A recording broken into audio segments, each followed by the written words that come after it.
The Turkish lira has suffered one of the worst performances of any currency, losing as much as half of its value in the last year. But now Turkey has offered a proposal to basically pay you to put your money into their currency. I'm going to tell you what it's all about.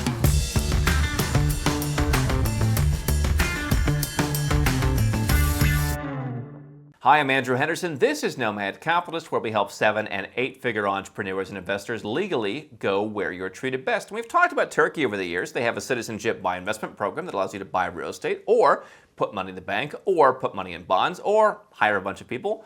You get citizenship in about 6 months, and it's kind of an interesting alternative to the Caribbean countries. It's also a place that has attracted a lot of opinions on both sides. We've had investors here in this channel who've said the place is a mess, but I'd be buying there. I like to invest in messes that are on their way up in the future. Others have said I would steer clear. And what Turkey recently did with their citizenship program was said, you have to put your money in the lira. So if you're buying real estate in Turkey, the deal was always you're buying property in lira. That's how it works. But you had the flexibility to put your money into a bank account, $500,000 worth in dollars or other foreign currency, or lira. The dollars obviously paid a rather low rate of interest, but the Turkish lira has paid a very high rate of interest. The last time I checked a couple days ago, up to about 14.5% in some of the country's stronger banks. That's an extremely high rate of interest rate because inflation is high and the currency has lost a lot of its value. And so even though those interest rates are sky high, people generally have been keeping their money in US dollars. And people who are going for the Citizenship buy investment program have said, if I can't put my money in dollars, I'm not interested. I'll buy their real estate, or I'll do something else, or I'll go to a different program. But what Turkey came out with at the end of last year was a new measure where basically they're going to say, hey, put your money in the lira, and if you lose against the US dollar, we're going to actually compensate you. Now, there's just some recent clarifications that came out that said this applies to individuals. It could also apply to Turkish corporations. Probably not many people watching with a Turkish corporation, although potentially if you hired people in your Turkish corporation as your way to get citizenship, you could do that. But individuals were always included, and the deal was basically on 3, 6, 9, and 12-month Turkish lira term deposits. I was recently at a bank in Turkey just a couple days ago, and I was asking them about this, and they said, hey, it's basically automatic. If you have one of these deposits and it's in lira, then you are protected under this new scheme. And here's how the scheme works. The idea is that every day the Turkish Central Bank will publish the US dollar buying rate at 11 a.m. Istanbul time. And when your term deposit matures, they're going to look at that and say, okay, you made 14.5% interest. I'm giving you kind of a rudimentary explanation here. 14.5% interest. Let's say that the lira goes down 16%. Well, you are against this daily US dollar rate. You're down 1.5%. The central bank will provide the extra funds that you lost to your bank, who will top up your account. And essentially, in US dollar terms, you have made nothing for those 3, 6, 9, 12 months.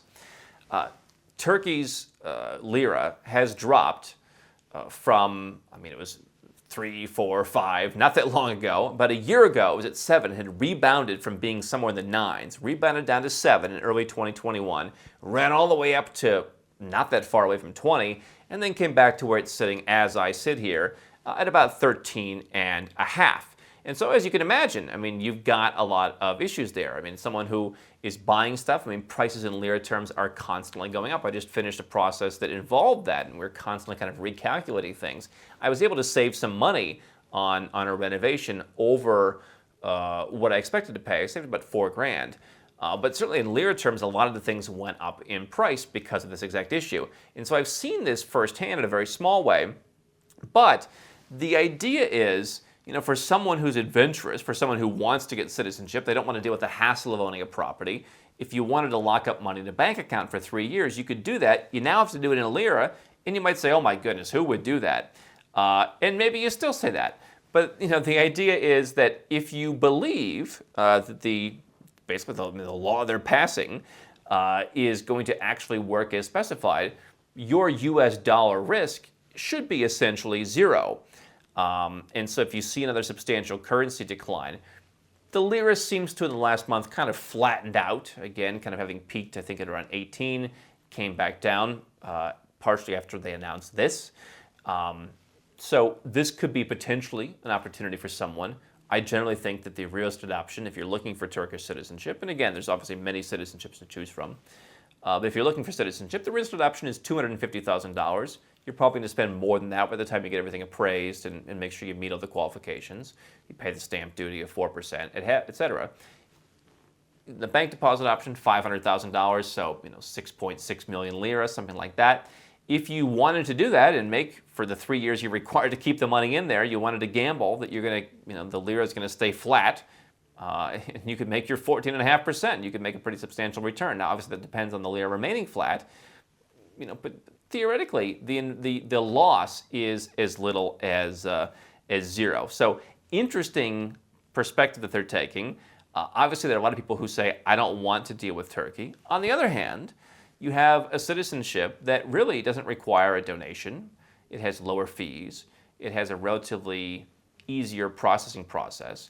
And perhaps as someone who is saying to have multiple citizenships, not just dual, but multiple, it may be something to add to the mix. If you prefer to put money in the bank over real estate or bonds or hiring people for your company, this may be something worth looking at. Don't stop now. We've got well over 1,000 more videos here on YouTube for you to watch and learn how to go where you're treated best. And if you want to work with Nomad Capitalist personally, go to nomadcapitalist.com/apply, learn about our unique, tried and true process, garnered over years of experience, and learn how you can become our client.